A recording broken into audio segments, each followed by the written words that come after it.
भगवतो अरहतो सम्मा सम्बुद्धस्स नमो तस्स भगवतो अरहतो सम्मा सम्बुद्धस्स नमो तस्स भगवतो अरहतो सम्मा सम्बुद्धस्स। महाकारुणिक देव आणि मनुष्याचे शास्ता तथागत सम्यक संबुद्ध तथागतांचा सद्धम्म तथागतांचा पावन पवित्र आर्य श्रावक संघ भिक्खू संघ सर्वश्रेष्ठ अशा या तीन रत्नाला त्रिवार अभिवादन। ज्यांच्यामुळे आपणा सर्वांना या तीन रत्नाचा लाभ झाला, हे सुखाचे दिवस आले। आपल्यावरील सारे विघ्न ज्यांच्यामुळे टळाले, स्वातंत्र्य समता न्याय नीती आणि बंधुत्वावर आधारित सर्वश्रेष्ठ संविधान ज्यांच्यामुळे देशाला बहाल झाले, आपल्या सर्वांच्या जीवनामध्ये खऱ्या अर्थाने सुख करता आणि दुःख हरता जे आहेत असे बोधिसत्व डॉक्टर बाबासाहेब आंबेडकर यांच्या समग्र धम्मक्रांतीला शेवटच्या श्वासापर्यंत समर्पित राहतो। ज्या धम्म परिषदेला भारतामध्ये अग्रगण्य महाराष्ट्रामध्ये प्रथम लोकांना उपदेश देण्याचा बहुमान प्राप्त झाला, अशी ही भारतातली महाराष्ट्रातली प्रथम धम्म परिषद, जिला 39 वर्षा अगोदर लॉर्ड आबाट आणि त्याचबरोबर पूज्य भदंत आनंद कौशल्यांजी आणि विपसनेचे आचार्य गोयंका गुरुजी लाभले, अशा तीनही सत्पुरुषांच्या प्रती कृतज्ञता भाव व्यक्त करून विशेष रूपाने मधल्या ह्या जवळजवळ 4 दशकामध्ये अनेक अशा मोठ्या मोठ्या महान पूज्य भंतेजींना या पवित्र भूमीमध्ये उपदेश देण्याची संधी प्राप्त झाली, त्या सर्वच पूज्य भिक्खू संघाचं भंतेजींचं स्मरण, विशेष रूपाने जास्त कालावधीमध्ये या धम्म परिषदेचं अध्यक्षपद भूषवण्याचा बहुमान ज्या पूज्य भंतेजींना आजही लाभला, अशा पूज्य धम्मसेवकजी महाथेरो यांना त्रिवार अभिवादन। ज्यांच्या अनेक जन्माच्या पुण्य पारमिता आहेत, म्हणून ह्या भूमीमध्ये ज्यांना बाबांच्या पीपल्स एज्युकेशन सोसायटीच्या चेअरमॅन पदावर दीर्घकाळ राहून दीर्घ कालावधीमध्ये या भूमीमध्ये ज्यांना आपली मोठी पारमिता उपासक राहून देखील ज्यांना उपोषतासारखं व्रत धारण करून जीवन जगण्याची संधी प्राप्त झाली, असे पुण्यवान डॉक्टर गायकवाड साहेब, आणि हो ज्यांनी सावलीप्रमाणे मोठ्या भंतेजींच्या उपगुप्त भंतेजींच्या डॉक्टर साहेबांच्या सानिध्यात सावलीप्रमाणे काम केलं, असे आमचे भालेराव साहेबांचं स्मरण। खूप जास्त कालावधीमध्ये मला बी ह्या लोकांच्या सहवासात राहण्याची संधी भेटली। उपगुप्त भंतेजींचे शिष्य त्यांच्या सोबत तेवढे नाही फिरले एवढा मी फिरलो। सर्वात जास्त मोठ्या भंतेजी सोबत त्यांचे शिष्य नाही फिरले एवढा मी फिरलो। हे सगळं उभ्या महाराष्ट्राला माहित आहे। डॉक्टर साहेबांना आम्ही सोबत खूप जास्त कालावधी फिरलो, म्हणून मला चांगलं माहित आहे की यांचं स्मरण का केलं पाहिजे। पूर्ण प्रवासात कधीही घरगुती चर्चा, कुठली सांसारिक चर्चा कधीच आमच्या पाश्या जाण्याची नसायची। त्या बाबासाहेबांच्या चळवळीमध्ये काम करताना उभं आयुष्य कसं जातं हे जवळून पाहिल्यामुळे लक्षात येतं की खरंच नांगरण्यासाठी जाणकार बैल वापरल्या जातात। बाकी करण्यासाठी हे छोटे मोठे करण्यासाठी गोरे गोरे वापरल्या जातात. पण जेव्हा नांगरायचं असेल तर जुने शेतकरी जाणकार लोकांना वापरतात. तर ही बैलाचीच उपमा तथागताने अरहंताला दिलेली आहे एका गवळ्याच्या संदर्भात. ते म्हणतात की मोठी नदी जर पार करायची असेल तर माझा जाणकार शेतकरी मोठ्या मोठ्या बैलांना पहिल्यांदा त्या धारेमध्ये बिंदास विश्वासानं सोडतो. त्याला माहित आहे की माझे हे बलवान बैल सहज ही धार तिरपी तिरपी तिरपी करत पार करू शकतो. त्यांना पाहून बलवान बलवान गायी बिंदासपणे उड्या मारतात.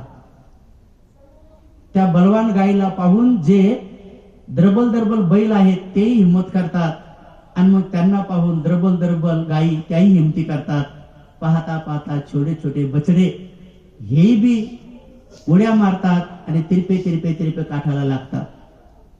भिक्षूंनो, तो जो बलवान बैल आहे मी त्या अरहंताला म्हटलेला आहे, त्या बलवान गायी आहे मी त्या अरहंत भिक्षुणीला म्हटलेला आहे. द्रबल बैल आणि द्रबल गायी मी जे म्हटलेलं आहे ते जे मार्गावर आहे त्यांना मी म्हटलेलं आहे. आणि जे छोटे छोटे बछडे आहेत ते सगळे श्रोतापूर्ण सकृतगामी अनागामीला मी म्हटलेलं आहे. पण तुमचे भगवान एवढे महाकारुणिक आहेत, नुकतंच जन्मलेलं जे गायीचं बछडं आहे त्याला गोदमध्ये घेऊन ती नदी पार करतात. इतक्या सुंदर सुंदर उपमा आहेत. ह्या सगळ्या महान महान लोकांच्या सोबत राहण्याची संधी पूज्य बुद्धरक्षिता नावाचे भंतेजी जे बाबासाहेबांसोबत 6व्या संगीतेला होते, ज्यांना अनेक वेळेस मल्लिकार्जुन खरगे साहेब हेलिकॉप्टर घेऊन घेण्यासाठी आणि ते कुटीच्या बाहेर येत नव्हते. पण डॉक्टर एस.पी. गायकवाड साहेब आले असं माहीत झालं तर 45 मिनिटं बाहेर येऊन बसत होते. मला त्यांच्या सहवासात राहण्याची, त्यांचे पाय दाबण्याची संधी भेटली. लक्षात आहे. म्हणून कधी कधी सामान्य जीवन जगणाऱ्या व्यक्तीला सुद्धा भिक्षू लोक त्यांच्यातल्या काही गोष्टी जाणतात, काही गोष्टी ओळखतात. तुम्ही लोक कधी कधी बघता फिरल्यानंतर लक्षात येतं की हा, आणि पुण्यवान लोकांना हा सहवास लागतो.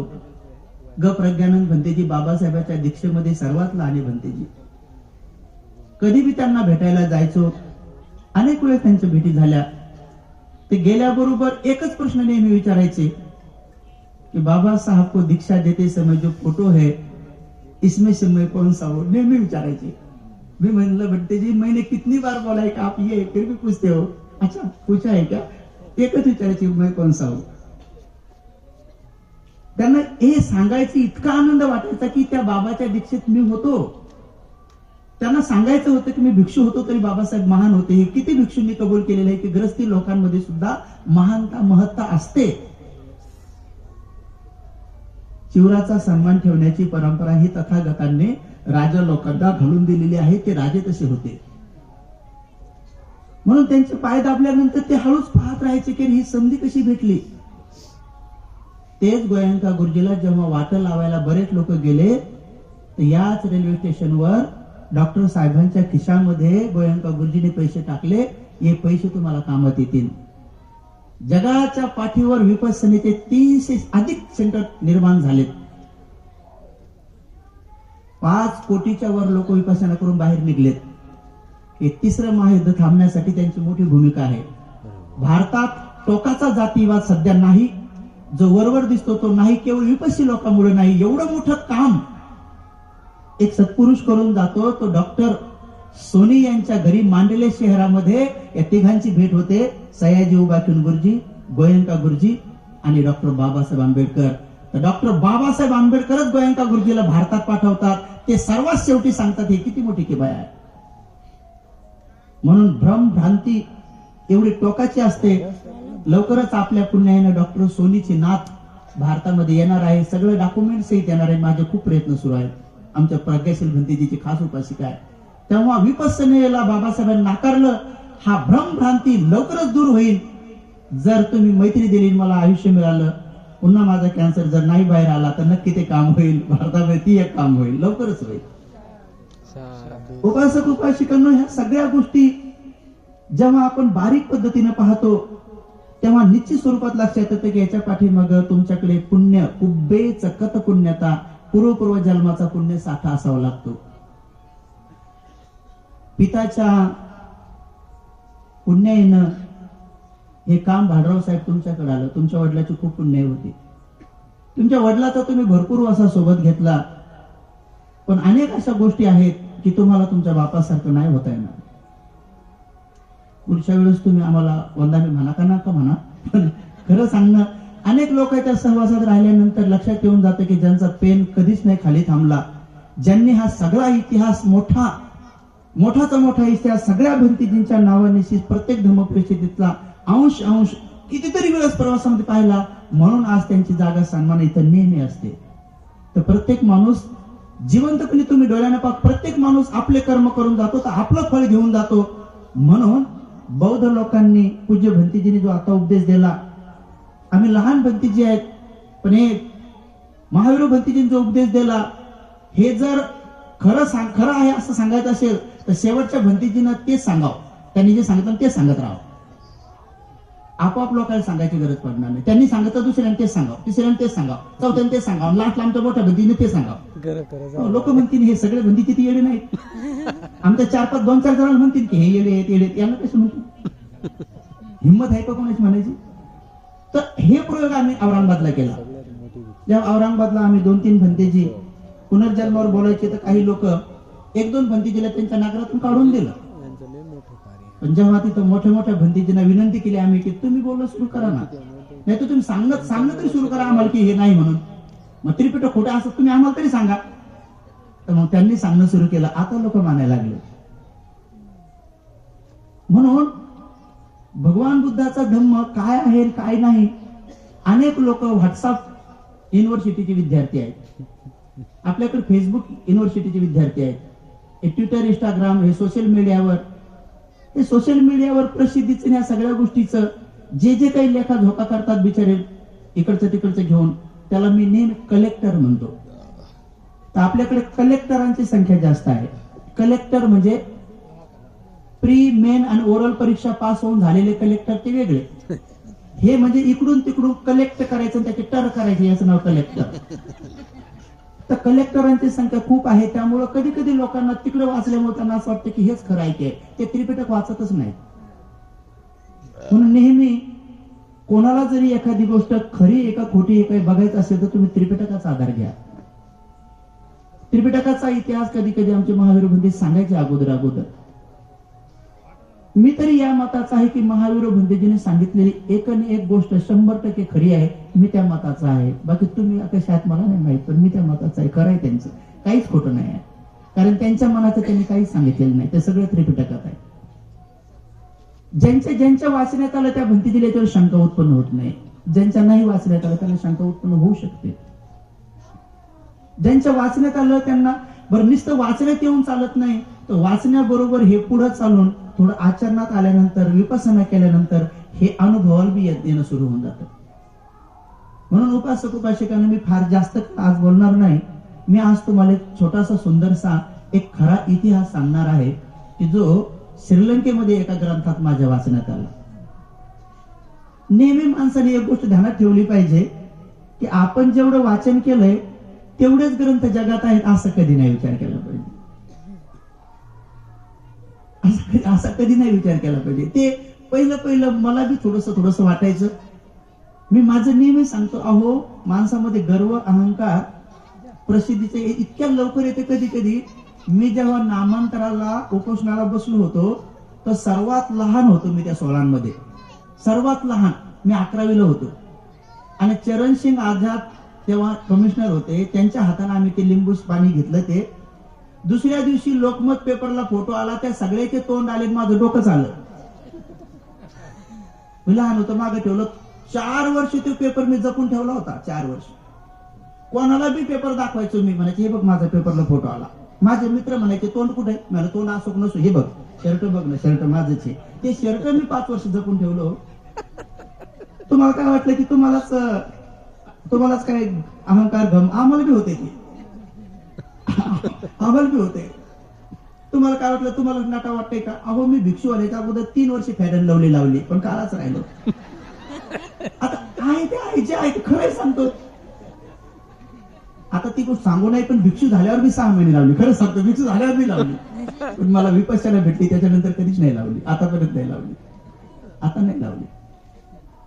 तुम्हाला काय असं वाटतं की बा त्या गोष्टी तुमच्यातच आहे की नाही? त्या ठीक आहे, मान सन्मान आदर सत्कार, पण जसंही एकदा भिक्षूंना कळणं सुरू झालं तर मग ते सगळे भिक्षू, आमच्यासाठी नवे भिक्षू सगळेच आता आपोआप या प्रवाहात चालले. त्यांना कळू लागले की नाही, ह्या सगळ्या गोष्टी नश्वर आहेत. तुम्हाला काय असं वाटतं की आमचे अनेक भिक्षू सोशल मीडियावर नाहीत, पण त्यांची महत्ता, त्यांची विशेषता फार वेगळी आहे. आजही लोक त्यांना, या बुलढाणा जिल्ह्यात, अकोला जिल्ह्यात इकडे तिकडे जातो, मला आजही पूज्य धम्मसेवक भिंतीजीला लोक चालतं फिरतं बुद्ध म्हणतात. तुम्ही कर्नाटकाच्या पट्ट्यात जा, आजही लोक उपाली भिंतीचे नाव काढतात. तुम्ही या मधल्या पट्ट्यामध्ये जा, आजही लोक तुम्हाला ब्रह्मदेशाच्या भिंतीच्या, वज्रबोधी भिंतीची आठवण काढतात. 70 वर्ष 50 वर्ष उलटून गेले त्या लोकांना मरून, पण काल परवा जे प्रसिद्ध भिक्षू मेलेले त्यांना कोणी ओळखत नाही, गेले ते, त्यांचं नामोनिशान नाही. क्या बात है भाई, बदंत आनंद कौशल्य जो को लोग भूल नहीं पाते, क्या बात है वज्रबोधी को भूल नहीं पाते, क्या बात है गोपाली जी को भूल नहीं पाते, और क्या बात है जो अभी बड़े बड़े धनवान भिक्षु थे, बड़े पैसे वाले थे, उनको लोग याद भी नहीं करते. तो कुछ तो होगा. काय कारण आहे की बाबासाहेबांच्या काळामध्ये पार्लमेंटमध्ये असलेले सगळे सदस्याचे तुम्हाला नाव माहिती आहे का? ते सगळे धनवान होते. बाबासाहेब व्यक्ती त्यांच्यात कमी धनवान होते. सगळ्या जगाला एकटे बाबासाहेब माहिती आहे, ते बाकीचे कोणालाच माहित नाही. अभ्यासकाला अभ्यास करावा लागतो म्हणून एमपीसीच्या पोरांना तेवढी लिस्ट माहिती आहे, तेवढे सोडले तर सांगा बरं तुम्ही ते नावं. आम्ही पाठ केले म्हणून वेगळी गोष्ट आहे, कोणाला माहित नाही. रमाबाईच्या सोबत त्या चाळीत राहणाऱ्या जवळजवळ रमाबाईपेक्षा सगळ्याच महिला श्रीमंत होत्या. तुम्ही शोधून जर काढलं तर एकीचं बी नाव कोणाला माहित नाही, आणि रमाबाई विसरल्या जात नाही. काय कारण आहे? काय कारण आहे? काय कारण आहे? किती साध्या गोष्टी आहेत. म्हणून गोयंका गुरुजी 2 शब्दात सांगतात की जब तू चाहे सुख तब तू त्याग, जब तू चाहे सर्व सुख त्याग सर्व ही त्याग. जर तुला सुख पाहिजे तर तू त्याग करायचं शिक. त्यागाचंच नाव आहे दान, दानाचंच नाव आहे सुख, आणि सुखाचंच नाव आहे त्याग. आणि जर तुला सर्व सुख पाहिजे म्हणजे आनंदपद पाहिजे तर त्याग ही सर्व ही त्याग. मग आनंद जर व्हायचा आहे तर मग नवरा त्यागावा लागतो, मग बायको त्यागावं लागते, मग पोरं त्यागावं लागतात, घरदार त्यागावं लागतं. तर कमीत कमी नवरा त्यागावा लागतो. तर उपवासाच्या दिवशी टिकली तर त्यागा. काही महिला टिकली त्यागायचा अशी भीती वाटते, त्याला वाटतं टिकली काढली तर पटकनच मारायचा नवरा. त्याला वाटतं असं प्राणच गुतला टाकून टिकली, असा टर घेतात नाही. आणि नवरे बी टिकली नसले असे तोंड फुगून बसतात, दुसरं फुगते तोंड टाकतात. त्याला वाटलं टिकलीतच प्राण आहे काय, कोण काय झालं काय नाही. मग तोंड धुता टिकली पडली पाण्यात, मग पडला नवरा पाण्यात. अरे उपवासाच्या दिवशी तर कमीत कमी हे असं जीवन जगा की भगवंताने सांगितलेलं 8 शील 3 अंगांनी पालन करणं सुरू करा. पाहता तरी त्याचा लाभ भगवान बुद्ध म्हणतात की याचे लाभ काय. अनेक लोकांनी प्रॅक्टिकल करून पाहिलं पाहिजे, कुठली गोष्ट प्रॅक्टिकल करून पाहिलं पाहिजे, पण काही गोष्टी प्रॅक्टिकल नाही करून पाहिल्या पाहिजे. भगवान म्हणतात आचरण करून त्याचा जर सुखाचा लाभ येत असेल तर ते प्रॅक्टिकल करून पाहिलं पाहिजे. पण 20 पेल्याने माणूस मरतोय तो कोणी म्हणून नाही मी पिऊनच पाहतो, काय पाहता मेलं. त्यामुळे 20 पिऊन नाही पाहिलं पाहिजे, ते दुसऱ्याच पाहिलं पाहिजे. ती मेलं का बरं बाबा आपण मी मरू शकतो नाही त्याचं. एखादा माणूस म्हणतो नाही हर एक गोष्ट मी करूनच पाहिजे. अग्नीत उडी मारल्यावर कसं जळते पाहू, माराबर उडी मग आहे का नाही अवघडच का. त्यामुळे काही गोष्टी करून पाहायच्या असतात, काही गोष्टी नाही करून पाहायच्या असतात, तर दुसऱ्याचा अनुभव पाहायचा असतात की असं होतंय. म्हणून उपासक आणि उपासिकांनो फार सोप्या गोष्टी आहेत, फार कठीण नाही आहे. भगवंताचा धम्म हा सर्वात सोपा आहे. आचरण करताना थोडासा तो अवघड आहे. आचरण करत गेल्यानंतर तो एकदम सोपा आहे आणि तो अनुभूतीच्या बळावर आहे. इथंच तुम्हाला डोळ्यानं पाहण्यासारखा आहे. प्रत्येकाने तो पाहिला पाहिजे आणि प्रत्येकाला तो पाहता येतो. काय नसतं, आपण मेल्यानंतर जेवढे बी लोक स्वतःसाठी जीवन थोडस जगतात ते लोक मेले तर 6-7 दिवस घरात त्यांची चर्चा होते. 1 महिन्यानंतर त्यांना लोक विसरणं सुरू होतात. डायरेक्ट 1 वर्षात 2-3 वर्ष लोक करतात, त्याच्यानंतर लोक त्यांना विसरून जातात. म्हणून आपल्या घरात पंजोबाचे फोटो नाहीत. आपला पंजोबा कसा दिसत होता हे कोणालाच माहित नाही. पंजोबा कसा होता, आपल्या पंजोबाचं नाक सरळ होतं का बसकं होतं का कसं होतं काहीच माहित नाही. पंजोबाचे फोटो कोणाच्या घरात नाहीत. ज्यांच्या ब्लड रिलेशन मध्ये आपण जन्माला आलो त्यांचं काहीच नामोनिशान माहित नाही. तर आपण अंदाज बघा ना, आपण मेल्यानंतर आपल्याला कोण ठेवणार आहे. आपला हा सगळा खाटाटोप कशासाठी सुरू आहे, कोणासाठी सुरू आहे? म्हणून तुम्हाला परमार्थ माहितीये का? परमार्थाचा अर्थ काय? भगवंतांनी परमार्थाचा अर्थ सांगितलाय की धम्म आचरण करण्यात सर्वात मोठा स्वार्थ, त्याचाच नाव परमार्थ. स्वार्थ असला पाहिजे माणसाला आचरण करण्याचा, की मैं पुण्य कमाऊंगा, मैं पुण्य कमाऊंगी. पुण्य कमावण्याचा स्वार्थ असला पाहिजे. हा सगळ्याचं मीच घेईन ते नाही स्वार्थ, तो ती लालसा झाली, ते लोभ झाला. पुण्य करण्याचा स्वार्थ, धडपड खटपट असली पाहिजे, त्याच्यात परमार्थ म्हणतात. परमार्थ आहे तो पुण्य करण्याचा माणसाला स्वार्थ असला पाहिजे. आणि माणसाने प्रत्येक गोष्ट कुशल कर्म सत्कर्म प्रॅक्टिकल करून पाहिले, त्याचं आचरण करून पाहिलं तर ती अनुभूती अवश्य कोणाला तरी सांगितली पाहिजे, की जेणेकरून एखादा माणूस जर तसा बनला तर निश्चित स्वरूपात त्याला देखील त्या दुःखातून बाहेर पडता येईल. भगवान बुद्धाचा धम्म हा दुःखातून बाहेर पडण्यासाठीच आहे. पण अनेक लोकांना न समजल्यामुळं अनेक लोक ते आचरण करता करता दुःख बनवत जातात, न समजल्यामुळं. आता काल परवा मी एका ठिकाणी सांगितलं की लोकांना दुःख स्वतःहून विकत घ्यायला जास्त आवडत आहे. आता मला सांगा, भरपूर लोकांच्या घरी शून्यागार बनवलेले आहेत, टीव्ही घेतल्यात. आता टीव्ही आले मोठे मोठे आल्यात, भीती एवढा आल्यात. आता कोणाच्या घरी बघा तुम्ही टीव्ही लय मोठीच मोठी. शून्यागार किती लोकांच्या घरी आहेत ध्यानाचे? शून्यागार कमी आहेत. शून्यागार कमी आहेत. पण जे दुःख आहे ना, ते दुःख लोक विकत आणतात स्वतः विकत आणतात, सगळे घरदार बसतात. तर अनेक लोकांना दुःखातून बाहेर पडण्याची चेतना उत्पन्न उपोषित आर्यवशील उपोषित करू शकतं. म्हणून त्याचा अधिक प्रचार जिकडे तिकडे होणं गरजेचं आहे. म्हणून तथागत सम्यक संबुद्धाचा हा सद्धम्म बाबासाहेबांना कळला. भगवान तथागत सम्यक संबुद्ध गौतम बुद्धांच्या अगोदर काश्यप सम्यक संबुद्ध होऊन गेले. काश्यप सम्यक संबुद्धाच्या नंतर 30,000 वर्षानंतर या भद्रकल्पामध्ये चौथे गौतम बुद्ध झाले. हे भद्रकल्प आहे. या भद्रकल्पामध्ये 5-5 सम्यक संबुद्ध होणार, त्यापैकी 4 होऊन गेले आणि आता जे येणार आहेत ते आर्य मैत्रेय बुद्ध आहेत. ज्ञानी विद्वान जाणकार लोकांचं असं म्हणणं आहे की ते बाबासाहेब आहेत. मग बाबासाहेबांच्या कुळात जन्मलेल्या लोकांनी किती खुश झालं पाहिजे, किती प्रसन्न झालं पाहिजे. आणि जर बाबासाहेब बुद्ध होणार आहेत तर मग ज्यांना असं वाटतंय की ते ह्या 2-5 वर्षात अरहंत होणार आहे, त्यांना बाबासाहेबांची पूजा करण्याची काही गरज नाही. पण ज्यांना असं वाटतंय की आपला राग द्वेष मोह जाणार नाही, त्या सगळ्याचीच गाठ बाबासाहेबांसोबत पडणार आहे. आणि म्हणून गोयंका गुरुजींनी बाबासाहेबाला खूप आदराचं स्थान दिलेले आहे. आणि त्यांचा आदेश पाळून शेवटच्या कृतज्ञता सभेमध्ये मी स्वतः हजर होतो. माझ्या समोर मी तिथे हजर होतो. 10,000 लोकांनी ते ग्लोबल पेगोडा भरलेला होता.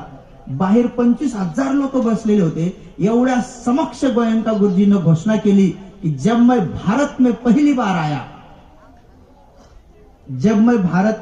बार आया तो मेरे बेटे मुझे एयरपोर्ट लेने आए. तो मेरे बेटों ने मुझे पिताश्री घर पर चलो ऐसा निमंत्रण दिया. मैंने सहर्ष स्वागत किया और उनके साथ चला गया. क्यों न जाऊं, आखिर उनका पिता हो. घर पर जाने के बाद उन्होंने मुझे शाम का भोजन खाने का प्रस्ताव रखा. मैंने स्वीकार किया, शाम का भोजन खाया. क्यों न खाऊं, आखिर उनका पिता हो. उन्होंने मेरे सामने तीसरा प्रस्ताव रखा. पिताश्री, अपने बिजनेस बहुत अच्छे चल रहे हैं. आप अगर गवर्नमेंट को 2 शब्द देते हैं तो और बिजनेस आमदनी बढ़ेगी. मैंने तीसरा प्रस्ताव तुरंत ठुकरा दिया. मैंने कहा, मैं भारत की यात्रा पर बिजनेस के सिलसिले में नहीं आया हूं. मैं भारत आया हूं बाबा साहब का सपना पूरा करने के लिए आया हूं. कि मी ऐकलंय स्वतः. मी गुरुजीचं एकही प्रवचन सोडलं नाही. मी गुरुजीला 4 वेळेस समोरासमोर भेटलो. मला संधी भेटली त्यांना स्वेटर देण्याची, टोपी देण्याची, स्वाद देण्याची, धोती देण्याची. त्यांनी अंगावर पण घातली. संधी मला भेटली. मी लिहीन कधीतरी पुस्तक, तिच्यात येईन. सगळे साक्षीदार आहेत. जे लोकांच्या समोर गोष्टी घडल्या ते साक्षीदार आहेत, ते त्यांच्या समोर झाल्या त्या भेटी. तर फौरन मैंने तीसरा प्रस्ताव तुरंत ठुकरा दिया. कह दिया कि नहीं, मैं भारत में बाबा साहब का सपना पूरा करने के लिए आया हूं. क्योंकि बाबा साहब ने कहा है कि जब तक ये देश बुद्ध की शिक्षा में रंग नहीं जाता है तब तक इस देश का हल होने वाला नहीं। इसलिए मैंने पूरब से लेकर पश्चिम तक, उत्तर से लेकर दक्षिण तक इतनी धर्म यात्रा की ताकि बाबा साहब का सपना पूरा हो, असं म्हटले गुरुजी। मला हेही माहित आहे, जरी तो विपस्सी आचार्य कोणी असतील, मला हेही माहित आहे की 2012 मध्ये किती आचार्य लोक त्या पदावरून काढले गुरुजीनं, मला तेही माहित आहे। आणि त्यानंतर गोयंका गुरुजीनं जिथं जिथं बाबासाहेबांवर प्रवचन दिलेत त्याच्यामध्ये कटछाट केली, हेही मला माहित आहे, पण माझ्याकडे ओरिजिनल आहे। द्वितीय बुद्ध शासन नावाची जी कॅसेट गुरुजीनं काढलेली आहे त्याच्यामध्ये बरीच कटछाट केलेली आहे। आचार्य लोक असतील तर ते बघा, ठीक आहे, ओरिजिनल ठेवलेले आहे आम्ही। दीक्षा के 50 साल पुरे हुए, हे पण तुम्ही बघा, तेव्हा तुमच्या लक्षात येईल की हे गुरुजीला कोण प्रश्न विचारले, गुरुजीने हे सविस्तर का सांगितलं। आणि म्हणून आता गवई साहेब घरी गेलेत, आता खन्नाजी आलेत, आता तुम्ही लक्षात घ्या की लवकरच एक ठराव पार्लमेंटमध्ये येणार आहे, जो की बोलून दाखवलाय त्यांनी, पण तो येईल। उत्तर प्रदेशाच्या निवडणुका झाल्यावर तो येईल। म्हणून गवई साहेबाच्या नंतर जे आता आलेत ती याचिका आहे तिथं, महाबोधीची पण आहे। महाबोधीची याचिका आमचे ससाई भंतेजीने टाकली, कुंभारे ताईन पण टाकली, तिकडून टाकली। आता खन्नाजी सुप्रीम कोर्टाचे जे सुप्रीम जज आहेत, म्हणजे बघा देशामध्ये सुप्रीम कोर्टाचे सुप्रीम जज उलटी गोष्ट बोलणं सुरू करतात। तिच्यामध्ये काय आहे, त्यामध्ये त्यांनी स्पष्ट प्रश्न विचारलाय आता की हे महाबोधी महाविहार तर बौद्धांचा आहे, तर त्यांचा अट्टास काय माहिती का, बुद्ध विष्णूचा अवतार आहे, हे सुरू आहे सध्या। बुद्ध विष्णूचा अवतार आहे, त्यामुळे ते जे विहार आहे ते विष्णूच्या अवताराचं आहे, त्यामुळे ते महाबोधी महाविहार विष्णूचा अवतार म्हणून घेण्यासाठी सगळी पूर्ण तयारी सुरू आहे।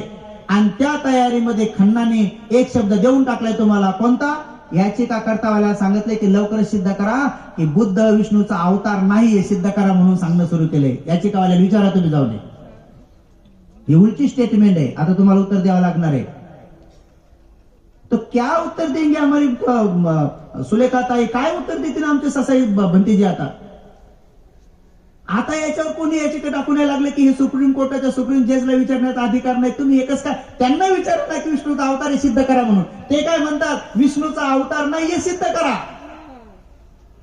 आता सगळ्या बौद्धांना मी विचारतो, साहित्यकांना विचारतो, सगळ्यांनाच विचारतो, जेवढी सगळ्यांची लिस्ट आहे आमच्याकडे, जे साहित्यिक आहेत, जे कवी आहेत, एका तरी कवीने, एका तरी साहित्यिकाला माहित होतं का की पुढे भविष्यात असं होईल म्हणून आपण ते काम करून टाकावं? ते काम गोयंका गुरुजीने केले, तो एक पुरावा तुम्हाला कोर्टात घेऊन जाता येतो, आणि तो पुरावा म्हणजे गोयंका गुरुजीने 2012ला सगळ्या शंकराचार्याची एक मिटिंग घेतली, सगळ्या शंकराचार्याची मिटिंग घेतली, सगळ्या शंकराचार्याला विचारलं की बताव बुद्ध हे विष्णूचा अवतार आहे, हा खोटा आणि खोडसाळ प्रचार आहे, बाबासाहेब असं म्हणले, तर सांगा तुमचं काय म्हणणं आहे।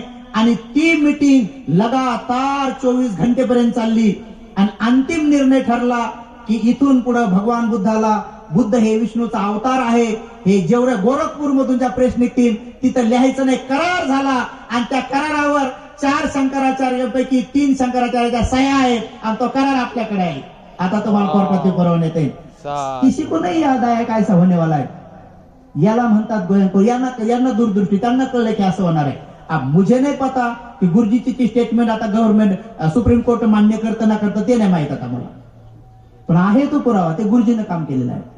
ती पत्रिका छापली पण होती, तुम्ही जपून ठेवली ना ठेवली माहित नाही, माझ्याकडे आहे। म्हणून उपासक उपासिकांना कोणाच्या संदर्भात बी समजा कधी विपස්සनेच्या संदर्भात, गुरुजीच्या संदर्भात, कोणा संदर्भात फार मोठं काम करणारे लोक आहेत तिथं, फार मोठं बौद्ध धर्माच्या प्रति समर्पण, जगातले 20वे नंबरचे श्रीमंत होते पण त्यांनी आपला हिस्सा घेतला नाही, संपूर्ण जीवन त्यांनी बौद्ध धर्माच्या प्रचार प्रसारासाठी लावलं। अनेक जणांचं मत होतं की ते ग्रस्त आहे, आम्ही कसं जावं, भिक्षूंचं मत होतं। गुरुजी गेल्यानंतर अनेक जणांचं मत होतं की त्यांची पत्नी आचार्य झाली, त्यांचं काही योगदान आहे।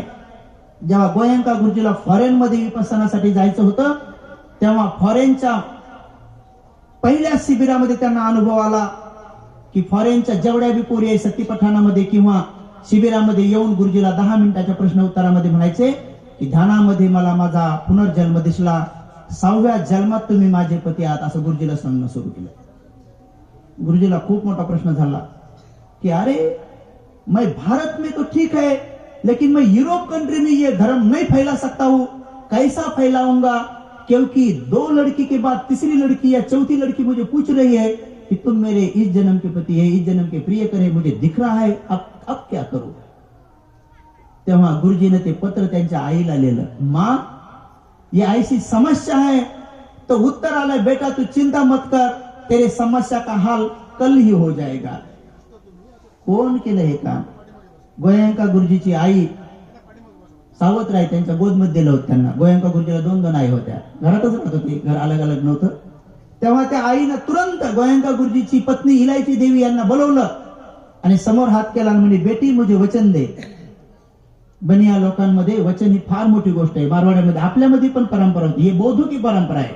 वचन घेण्याची परंपरा तथागतांची सुरू आहे. ही भिशीची परंपरा तथागताची आहे. ही चिठ्ठ्या टाकण्याची परंपरा तथागताची आहे. हे सगळ्या आपल्या परंपरा आहेत.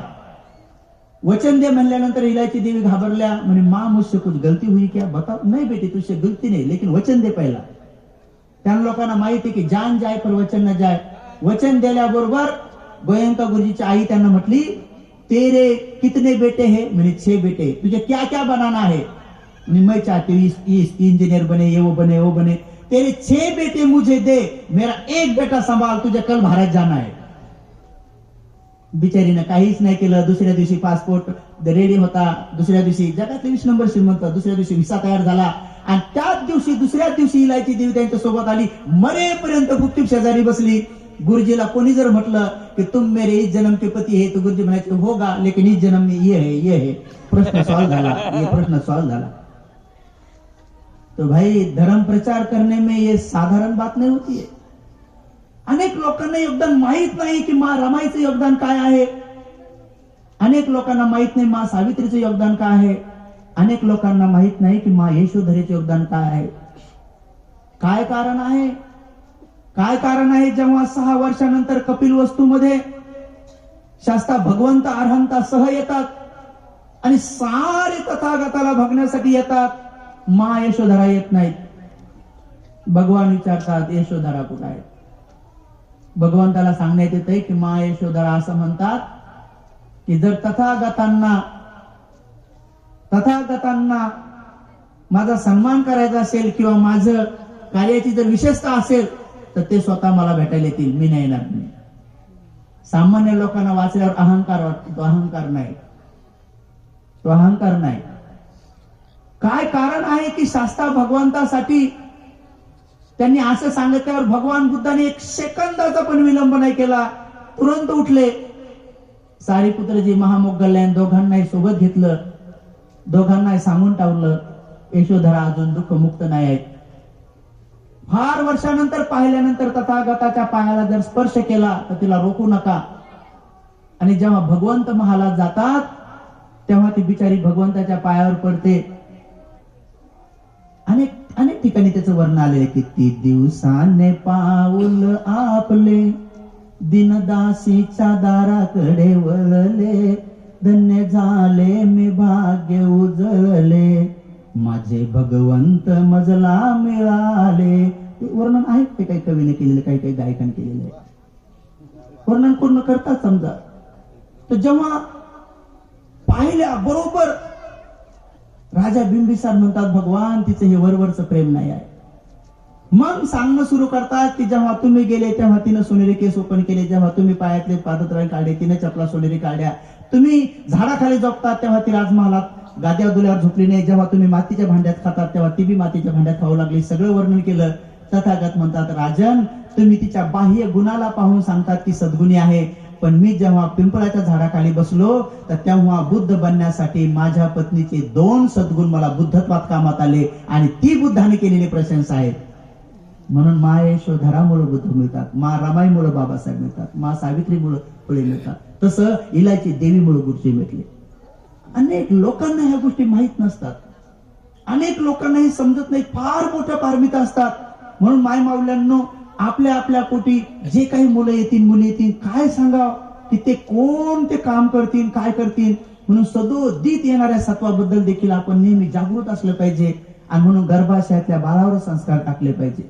गर्भाशयातल्या बाळावरच गर्भधारणा होण्याच्या 6 महिने अगोदरच मुला मुलींनी लेण्यांना भेटी देणं, विहारांना भेटी देणं, विपස්සना करणं, आरएनए डीएनए तसं बनवणं सुरू करायचं. आणि तिथून पुढे ठरवून अरे मला एक पुत्र किंवा पुत्री जन्माला आणायची, तर मग तसं ठरव, त्याला म्हणतात संस्कार टाकणं. आणि मग ते बाळ घोषित एका क्षणी 3 महिन्याच्या आत गर्भ सुरक्षा विधी, 3 महिन्यापासून 9 महिन्यापर्यंत गर्भ संस्कार विधी, हे सगळं विधी सांगितलेलं आहे. मग बघा ते बाळ कसे जन्माला येतात, ती विधी सांगितलेली. आपल्याकडे तसे संस्कार नाही. बाळ जन्मल्याबरोबर त्याच्या कानामध्ये प्रथम बुद्ध वचन म्हणा, डोळ्याने त्याला पहिल्यांदा बुद्ध पाहू द्या. आपल्याकडे पहिलं वचन ते नसते, आपल्याकडे कान फुकून घेतात. कान्या कान्या कुर आणि म्हशी गेल्या दूर, पाय कान फुकून घेतात. एका बाईने माझ्या समोरच कान फुकले. म्हणलं आई तुमच्याकडे जेपीची डिग्री गाव हे कान फुकायचे? मी ती पोरग जवळ घेतलं आणि मी कान फुकले. म्हणलं ह्या आईचा मंत्र निघून जा आणि माझा मंत्र याच्या हृदयात जाय.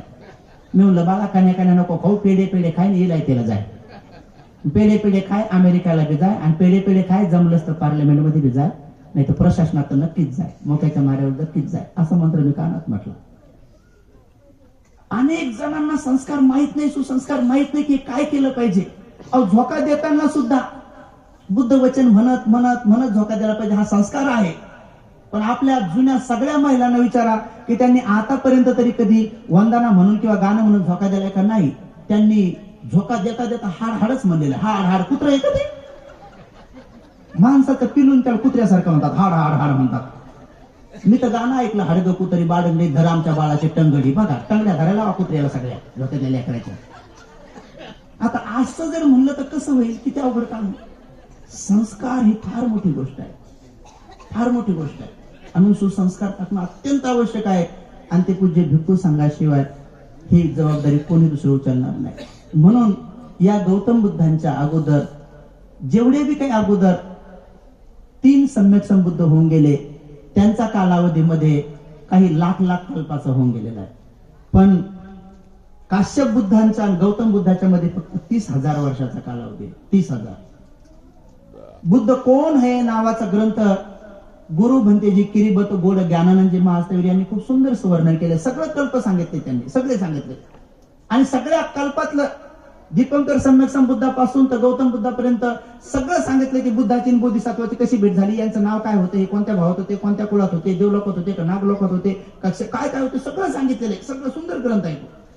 त्रिपिटकामध्येच वर्णन आहे, त्यांनी फक्त संकलित केलंय. तर जेव्हा ते काश्यप सम्यक संबुद्ध होते तेव्हा या देशाची जडणघडण याला तेव्हा पण जंबूद्वीपच म्हणत होते. जंबूद्वीप हे महागोविंद सूक्तामध्ये वर्णन आलेलं आहे की जंबूद्वीपाचे जेव्हा महागोविंद राजा होते तेव्हा भगवान पुढे म्हणतात की तो महागोविंद राजा मीच होतो. तेव्हा आपले भगवान एका जन्मामध्ये महागोविंद राजा पण होते. तेव्हा जंबूद्वीपाचे त्यांनी 7 प्रदेश बनवले होते. त्या 7 प्रदेशापैकी 1 नंबरचा प्रदेश अवंती प्रदेश होता आणि त्याची राजधानी माहिष्मती होती. जे बाहुबली पिक्चर मध्ये जे माहिष्मती आहे ते तिथून घेतलेलं आहे. आणि ते अवंती त्या हिरोनीचं नाव ठेवलेलं आहे, ते त्या प्रदेशाचं नाव होतं. ते आपले महागोविंद सूक्तामध्ये वर्णन आलेलं आहे. 2009च्या माझ्या कॅलेंडरमध्ये मी ते छापलं होतं. 2009-10चं कॅलेंडर बघा, तिच्यात आहे, तिच्यात छापलं होतं मी महागोविंद सूक्त. महागोविंद सूक्त हे त्रिपिटकातलं आहे. त्यानंतर तिथं 3 नंबरचा जो प्रदेश होता, तो 3 नंबरचा प्रदेश, मी मधले 2-3 सांगितलं नाही, आता डायरेक्ट 3 नंबरचा जो प्रदेश होता, त्या 3 नंबरचा प्रदेशाचं नाव होतं आसवक प्रदेश. आणि त्याची राजधानी होती पोतन, म्हणजे आजचं पैठण. आणि आता मी इतिहास सांगणं सुरू करतो, जे की आपण ज्या भूमीत आहे बाबरी नगर ज्याला म्हणतो, तो इतिहास मी तुम्हाला सांगणं सुरू करतो की तो खरा इतिहास काय आहे. तर ते महाकाश्यप बुद्धांच्या काळामध्ये जेव्हा या जंबूद्वीप फार मोठं कन्याकुमारी नेहमी कन्याकुमारीच आहे, तिथून पलकड नाही, नेहमी आहे. इकडे मात्र पसरलेला आहे.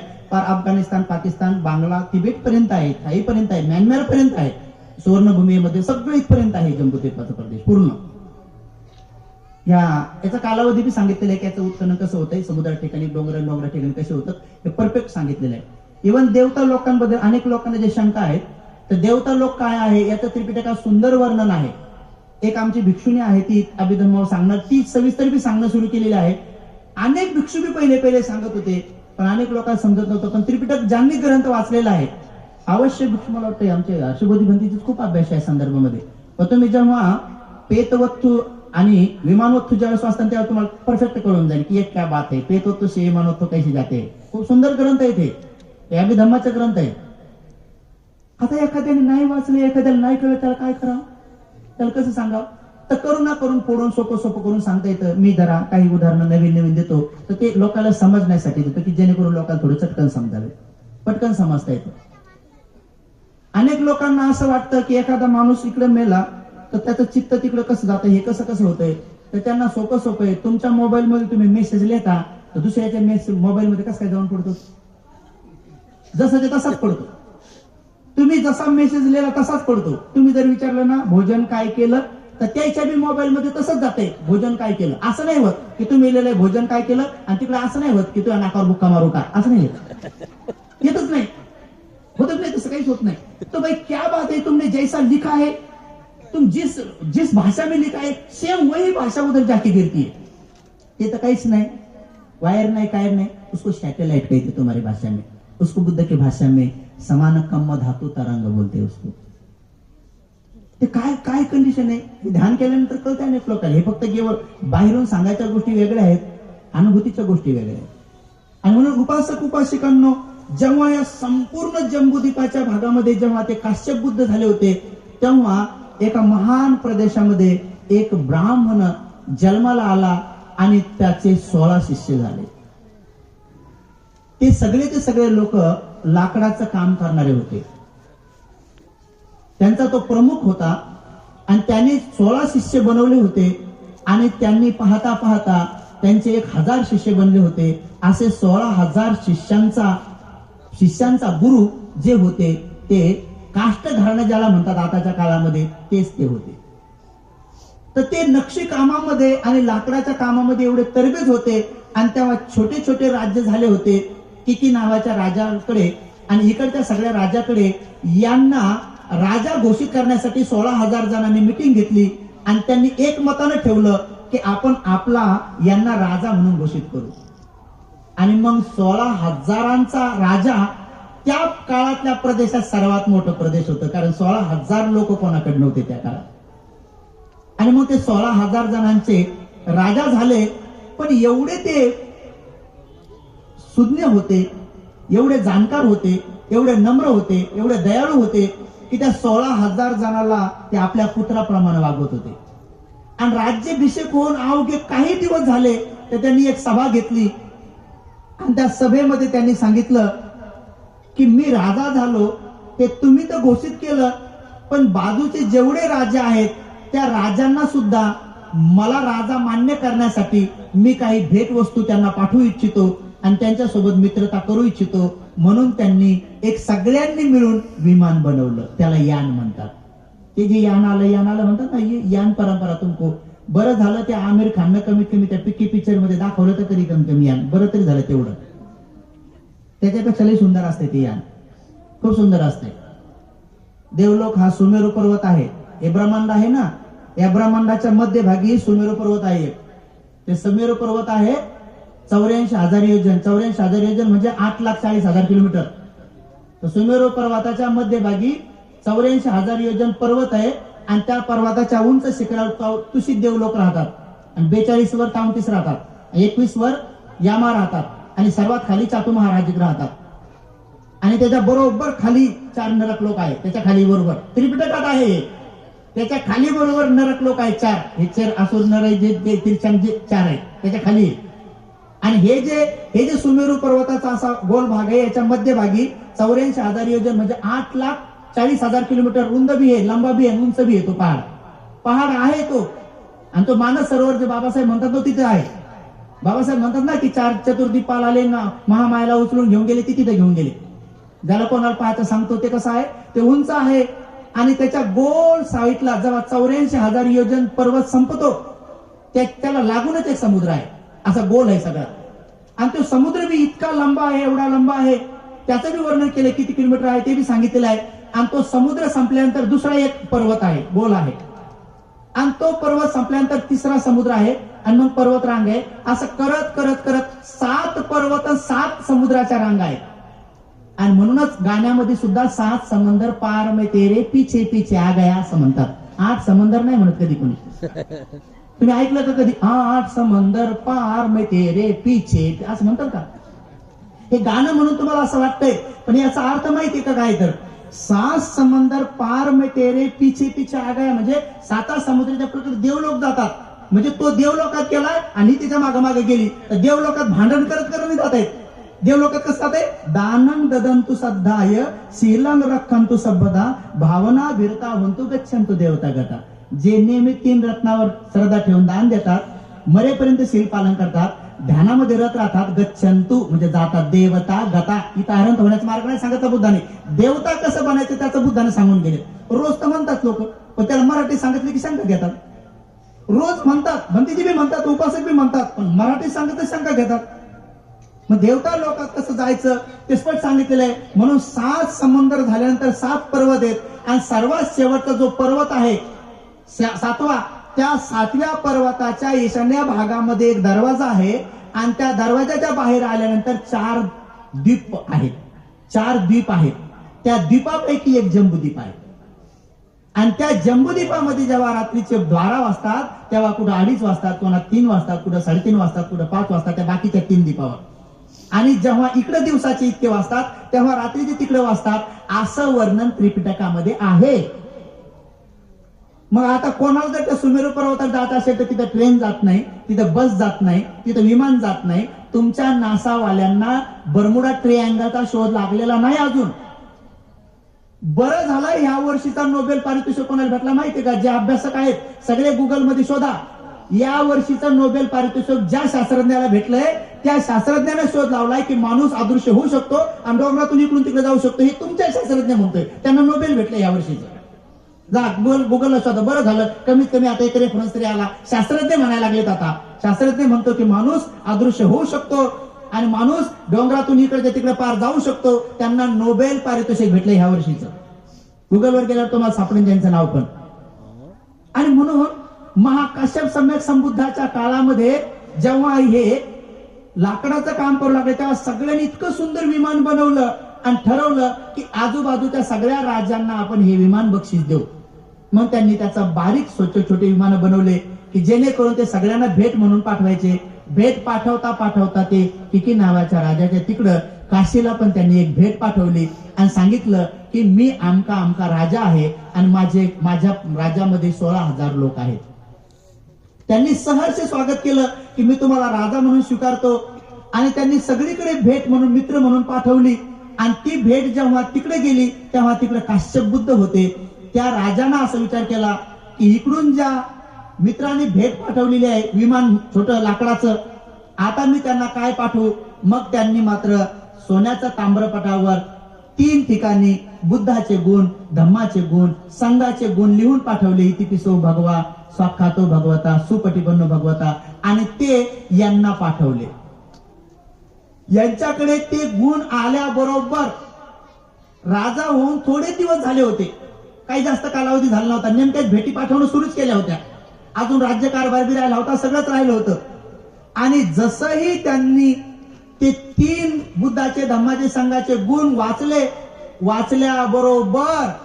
वाचल्याबरोबर त्यांनी असा निर्णय घेतला की मला त्या भगवान बुद्धाच्या दर्शनासाठी जायचंय, मला राजा नाही व्हायचंय. त्याने तुरंत आपल्या मोठ्या शिष्याला बोलवलं आणि म्हणे, पुत्र मला भगवान बुद्धाच्या दर्शनासाठी काशीला जायचं आहे, आता तू राजा हो, मी 7 दिवसानंतर ग्रह त्याग करणार आहे. तर तो म्हणाला, लहानपणापासून मी तुमचं अनुकरण करत आलोय, मला राजा व्हायचं नाही, तुम्ही 2 नंबर वाल्याला बोलवा.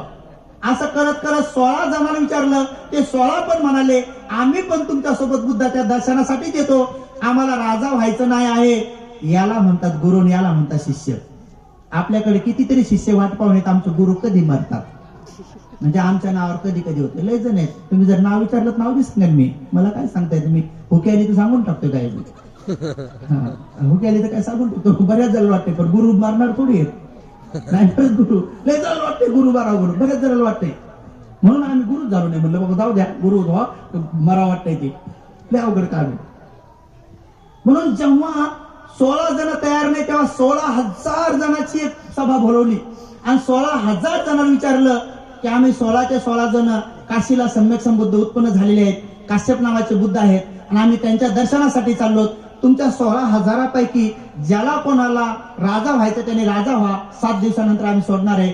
एक मताने 16,000 जण म्हणाले की आम्हाला कोणालाच राजा व्हायचं नाही, हे राज्य सोडून आपण 16,000 ते 16,000 पण जाऊ. कसं असेल ते राज्य, कसं असेल त्यांची श्रद्धा. आणि खरंच ते 16,000 ते 16,000 सुद्धा त्यांच्या नेतृत्वाखाली इकडून पायी पायी पायी पायी निघाले. काशीला जाईपर्यंत धरकोच धर्मुकाम गेले आणि काशीला गेल्याबरोबर ते दरवाजा बंद होता, दरवाजा खोलल्यावर प्रसन्न चित्ताने जेव्हा ते आत गेले तेव्हा त्यांना निरोप मिळाला की सम्यक संबुद्धांनी महापरिनिर्वाण स्वीकारून 15 दिवस 1 महिना होऊन गेलाय आणि सम्यक संबुद्धांनी महापरिनिर्वाण स्वीकारलेलं आहे. तेव्हा ते खूप रडू लागले, धडधसा रडू लागले आणि ते त्यांना राजाकडे गेले आणि म्हणे, मित्र तुझ्या संदेशामुळं मी त्या बुद्धाच्या दर्शनासाठी आलो, पण मला भगवान बुद्धाचं दर्शन नाही झालं, भगवंताचं महापरिनिर्वाण झालं. तर तेव्हा त्यांचे 16,000 आणि ते 16 शिष्य म्हणाले की मग एक काम करा, पुन्हा वापस चला, तुम्ही राजा तर आहेच आहे, आपण पुन्हा न्यायानं राज्य करू. तेव्हा ते प्रमुख म्हणाले की मला वापस जायचं नाही, माझ्या भगवान बुद्धाने महापरिनिर्वाण झाल्यावर शेवटचा काही संदेश दिला असेल तो संदेशाचं स्मरण करून मला इथंच राहायचं आहे, तुम्हाला कोणाला जायचं समजा. ते 16 बी म्हणे आम्हाला जायचं नाही आणि ते 16,000 बी म्हणे की आम्हाला पण जायचं नाही. पुन्हा ते इकडे वापस आले नाही. त्या राजांनी त्या काशीच्या बाजूलाच एक नगर बसवलं आणि या 16,000 जणाला तिथं ठेवलं, कारण की तिथं भगवान बुद्धाचा महाचैत्य बनवला होता, जिच्यात भगवंताच्या अस्थी ठेवल्या होत्या. आणि शेवटच्या श्वासापर्यंत त्या 16चे 16 शिष्यांनी, त्या 16,000 जणांनी त्या चैत्याची सेवा केली आणि त्या चैत्याची सेवा करत करतच ते सगळे काशीला मरण पावले. म्हणून काशी हिंदूच ठिकाण नसून हे आमच्या महाकाश्यपांची महाचैत्य भूमी आहे. महाकाश्यपांनी जेव्हा शरीर सोडण्याचा महाचैत्य बनला तर यांनी सगळ्यांनी तिथे सेवा केली आणि सेवा केल्यानंतर जेव्हा ते सगळे मरण पावले, त्रिपिटकात वर्णन आलंय की ते 16चे 16,000 जण सुद्धा या प्रमुखासोबतच आपल्या पद्धतीनं देवलोकात सगळे गेले. कोणी खालच्या देवात, कोणी असे करत करत ब्रह्मलोकात सगळे गेले. सगळे ब्रह्मलोकात उत्पन्न झाले आणि त्या काश्यप बुद्धापासून ते या गौतम बुद्धापर्यंत 30,000 वर्षाचा कालावधी ते देवलोकातच राहिले. आणि जेव्हा गौतम बुद्ध जन्माला आले तेव्हा बरोबर बावरी म्हणून ते जन्माला आले. त्यांचे ते 16 शिष्य पुन्हा तिथं आले आणि ते 16,000 ते 16,000 लोक सुद्धा पुन्हा तिथं जन्माला आले आणि हे सगळे राजघराण्यात जन्माले.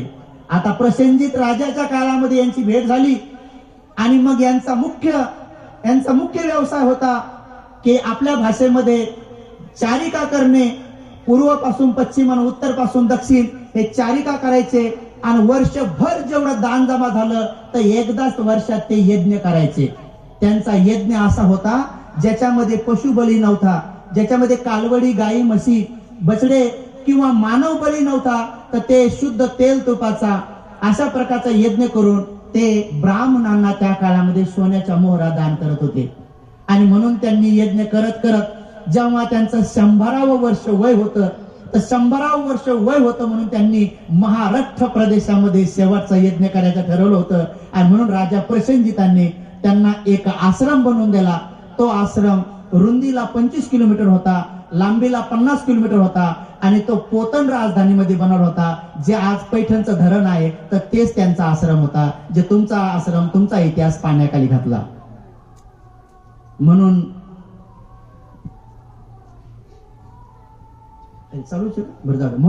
म्हणून ते पवाराचं तोंड वाकडं झालं. येते मला मध्ये होती ते सांगा तुम्हाला. आता हे भूम मध्ये कोणाचं होणार ते सांगतो. आता भूम मध्ये सुद्धा तसा स्तूप सापडलाय आणि भूम मध्ये सेम पैठण सारखं धरण सँक्शन झालंय सेम. आता हे आपल्या माघारी आपला इतिहास पाण्याखाली घातलाय माहित नव्हतं, पण भूम आता पाण्याखाली घालणार आहेत. म्हणून जागृत लोकांनी आता भूम ज्याला युनोपर्यंत गेले बुलढाणा जिल्ह्यात, आता तिथं धरण सँक्शन केलंय. आमचे ज्ञानज्योती भंतीजी बिचारे पैदल पंढरपूरला जातात, लोक त्यांना RSS म्हणतात. अरे बाबासाहेब म्हटले होते हे पंढरपूर, हे बालाजी, हे सगळं हे बुद्धाचे विहार आहे, मी सिद्ध करून दाखवीन. म्हणून भंतीजी जात होते. तर इथल्या गव्हर्नमेंटनं सगळे मंदिरं दिले सोडून पंढरपूरला सर्वात जास्त धन सँक्शन केलं आणि चांदीचे पिल्लेर बसवले, तुमची चक्र आत दाबून टाकले, तुमचं छेद दाबून टाकलं, भंतीजीच्या यात्रामुळे घाबरले आणि तुमच्या इथे दाबून टाकलाय जा पंढरपूरला. मी अगोदर बी गेलो, नंतर बी गेलो. तर जेव्हा जेव्हा यांना शेवटचा यज्ञ करण्यासाठी महाराष्ट्र प्रदेशामध्ये पोतन राजधानीमध्ये जेव्हा त्यांना आश्रम बनवून दिला, तर तो आश्रम 25 किलोमीटर रुंद, 50 किलोमीटर लांब होता. आणि ते इथं आले आणि त्यांना शेवटचा यज्ञ इथं करायचं ठरलं. आणि जेव्हा शेवटचा यज्ञ त्यांनी केला, तर त्या यज्ञाची ख्याती पार उत्तर प्रदेश, बिहार प्रदेशापासून जिकडे तिकडे गेली. सगळ्या प्रदेशातले जिकडे तिकडचे ब्राह्मण आले होते आणि त्यांनी सगळ्यांना 500 त्या काळामध्ये सोन्याच्या मोहरा दान केल्या आणि यज्ञ केला. आणि गोरा पान तो बावरी, उंचपुरा ब्राह्मण, शील संपन्न ब्राह्मण, ब्रह्मचर्याचं पालन करणारा ब्राह्मण, जेव्हा तो उंचपुरा दान देऊन जेव्हा त्या रात्री बसला, तर त्यांच्या शरीरामधून अशा प्रकारचा प्रकाश येत होता. लाईट लावायची गरज नाही, प्रसन्न झाला. जेव्हा त्या सगळ्या 16,000 कुट्या आश्रमाच्या बनवलेल्या होत्या, ते सगळे त्याचा त्या यज्ञाची महत्ता पाहण्यासाठी जेव्हा आले, तेव्हा तो प्रसन्न चित्ताने सांगू लागला की धन्य झालो, माझं 100वावं यज्ञ हा खूप यशस्वी झाला, म्हणून तो खुश होता. आणि जेव्हा दुसऱ्या दिवशी एक खोटा ब्राह्मण बायकोच्या सांगण्यावरून जेव्हा इकडे आला, जा म्हणे 500 मोहरा तुमच्या वाट्यावर येतील, पण तो चुकून दुसऱ्या दिवशी आला आणि आल्याबरोबर त्याने बावरीला 500 सोन्याच्या मोहरा दान मागितल्या. बावरी म्हणाले की मी कालच यज्ञ केला आणि आता माझ्याकडे काही नाही, तुम्हाला 1 वर्षभर थांबावं लागेल. जर मला आयुष्य मिळालं तर पुढचा मी यज्ञ करीन, तेव्हा 500 मोहरी किंवा तेवढ्या मोहरा दान देईन सोन्याच्या. तर मला नाही, तुम्ही राजवैद्य आहात, सॉरी तुम्ही राज पुरोहित आहात, तुम्ही राजाला सांगून, प्रसिद्धीदार सांगून, त्यांना सांगून तुम्ही 500 मोहरा द्या. तो म्हणाला मी यज्ञ करताना कधी कोणाला मागत नाही, मी चारिका या दिशेला करतो, जे मला वर्षभर मिळेल तिच्यामधून मी ते दान पुण्य करतो, म्हणून मी काय मागणार नाही. त्याने त्यांना शाप दिला की तुझ्या डोक्याचे 7 तुकडे होतील. 7 तुकडे ऐकल्याबरोबर बावरी ब्राह्मण हा गोरापान होता, तो एकदम काळवटल्यासारखा झाला आणि सुकून गेला. त्याच्या 16 शिष्यापैकी मोठ्या शिष्यानं पाहिलं, गुरुजी काल तुम्ही खूप चमकत होतात, आज काय झालं? अरे म्हणे त्या ब्राह्मणाने मला शाप दिला की माझ्या डोक्याचे 7 तुकडे होतील. तोही घाबरला. पण रात्रीच्या प्रहरी म्हणतात तिथे एक सम्यक देवता आली आणि त्यांनी बावरीला सांगितलं की मुनिवर तुमचा यज्ञ सफल झाला, तो ब्राह्मण खोटा होता, तुम्हाला चिंता करण्याची गरज नाही, तुमच्या डोक्याचे 7 तुकडे होत नाही. पण जर तुम्हाला याचा अर्थ पाहायचाच असेल तर गौतम बुद्ध या ठिकाणी सम्यक संबोध झालेले आहेत, तुम्ही त्यांच्याकडे जा आणि तुम्ही या 7 तुकड्याचा काय अर्थ आहे ते तुम्हाला सांगू शकतील. तेव्हा बावरी ब्राह्मणाला त्या काश्यप बुद्धाच्या काळामध्ये मी राजा असताना काशीपर्यंत पायी गेलो होतो आणि त्या सम्यक संबुद्धाचं दर्शन झालं नव्हतं, पण मी त्यांच्या चैत्याचीच सेवा करत ब्रह्मलोकात गेलो आणि ब्रह्मलोकातून मी आता या भावात आलो. याचं स्मरण झालं ऐकल्याबरोबर, त्याचं स्मरण झालं आणि मग त्यांना उत्पन्न झालं की अरे मी त्या काळात भगवंताला पाहू शकलो नाही काश्यप बुद्धांना, पण आता मी गौतम बुद्धाला नक्की पाहिल. आणि म्हणून त्यांनी त्याच्या 16 शिष्याला बोलवलं आणि म्हणे एक काम करा, मी 100 वर्षाचा आहे, मला तर जाता येणार नाही, पण तुम्ही काय करा, तुम्ही 16च्या 16 जण मला सोडा आणि तुम्ही त्या गौतम बुद्धाकडे जा आणि त्यांच्या शरीरावर 32 लक्षणं असतील, तुम्ही त्यांच्या शरीरावरले 32 लक्षणं पहिले पहा. जर तुम्हाला पूर्ण 32 लक्षणं दिसले तर मनातल्या मनात प्रश्न विचारा, ते तुम्हाला उत्तर देतील. आणि सगळं जर झालं तर तुम्ही तिथंच राहा, माझ्याकडे येऊ नका. आणि मग त्यांनी त्यांना सांगितलं की त्यांचं डोकं सामान्य लोकांसारखं नसेल, तर बरोबर सोन्याच्या डोंगरावर हिरा ठेवावा, पौर्णिमेच्या मध्यरात्री पाहावं, असं त्यांचं ऊर्ध्व शीस राहील म्हणे, मध्यभागी मांसाचा गोळा राहील म्हणे, शिशोभीत राहील. त्यांचं कपाळ शक्र चांदी जे आहे ना चंद्राच्या बाजूला, ते शक्र ताऱ्यापेक्षाही चमकदार त्यांचा कपाळ राहील, दिवसा बघा रात्री बघा ते चमकदार राहील, असं मोठं त्यांचं भालपट राहील म्हणे.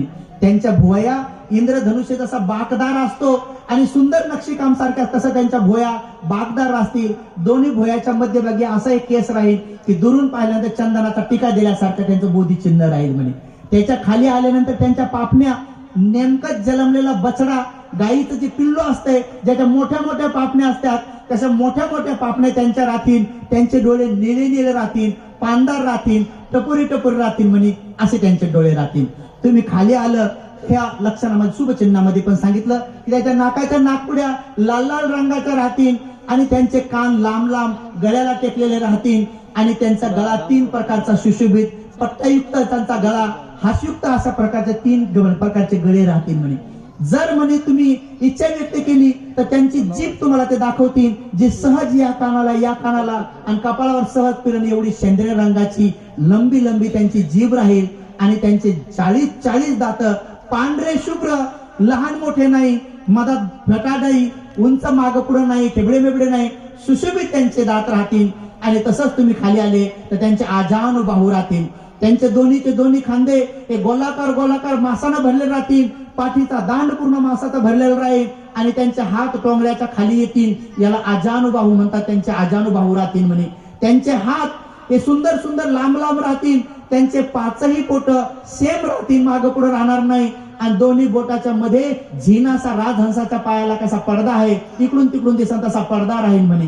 त्यांचे हात गुल्प हात, म्हणजे मासानं भरलेले, जसे छत्री म्हणतो ना आपण, जे मशरूमचं चिन्ह असते, मशरूम उगवतं बघा, तर कसे ते गोलाकार, तसं त्यांच्या हातावर मासाचा गोलाकार राहील, पायावर पण मासाचा गोलाकार राहील.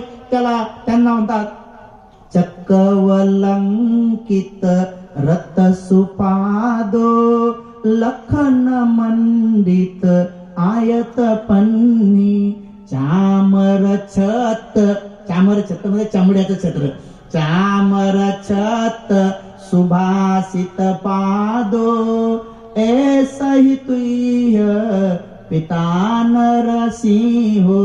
माता यशोधरा राहुलाला आपल्या पतीचं त्याच्या बापाचं वर्णन करताना सांगते की जा सुशोभित, ज्यांच्या मोठ्या टाचा आहेत बघ, चक्क वलंकित, तुझ्या बापाच्या पायावर चक्र आहे, वलंकित, चक्क वलंकित, रक्त सुपादो, रक्तासारखे पाय आहेत, लखन मंडित, लक्षणाने सुशोभित असे पाय आहे तुझ्या पिताचे, लखन मंडित आयत पन्नी, चामर छत्त, चमड्याचं छत्र असलेलं, सुशोभित पादो, असे पाय आहेत, ऐसही तुय, असे तुझे पिता नरसिंह, नरामध्ये बसलेले, सगळ्या भिक्खूमध्ये बसलेले नरसिंह, सिंहाप्रमाणे जे आहेत, त्यांची कमर लहान आहे, छाती रुंद आहे, असे तुझे पिता आहेत.